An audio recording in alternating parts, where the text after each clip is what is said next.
नमस्कार आ गोटे mini blog को आपण मान समस्त स्वागत जनावि। आज अच्छी संडे तो संडे रे मुझे पलि आसली पार्लर मोटे आईब्रो अधिक हो जाता तो टी आईब्रो सेव करदेली। आ सेव कर सारापर ये मुझे मिरर रे देखी दौली जे आईब्रोटा ठीक से है कि नहीं। गुलू भी मो सांगे आसला अलरेडी से खेलवाई पलैला मुझे आईब्रो करके मुझे गुलू पाखे पहुँची गली। जेहेतु एवं शीत दिन चली टूरिस्ट मैंने बहुत सारा आसमती नीलमाधव मंदिर बहुत गहली हो तो यहाँ हूँ पार्किंग जगटा।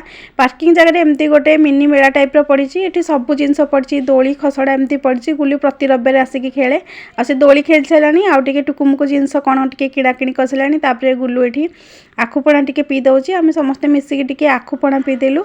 जेहेतु टी हल्का हल्का खरा होता आखुपणा पी सारिक घर को आसली। जेहेतु आज संडे थिला उषुना भात चिंगुड़ी झोल कोबी झोल पनीर तरकारी शाग अंडा भुजिया बैगण आलू भर्ता आउ पियाज संडार भर्ता झुलण आलू भजा एमती होता खाଇବା सब। आठ खरारे बसिक शीत दिन जेहेतु खाऊचु खाई सारापर मुझे खरारे बसिक गुलू ये पंखाटा किणी आनला। ये पंखा टे बिंचे स्टाइल मारुली। ये पंखाटा केमती है कहतु। ये पंखाटा मात्र 20 टका नहीं।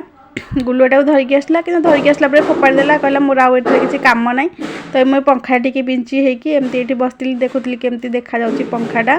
तो आज भिडियोटी जब भल लगे सब्सक्राइब निश्चिंत करूँ। आज रोचे कमेंट्स करूँ पुणी देखा गोटे नेक्स्ट वीडियो।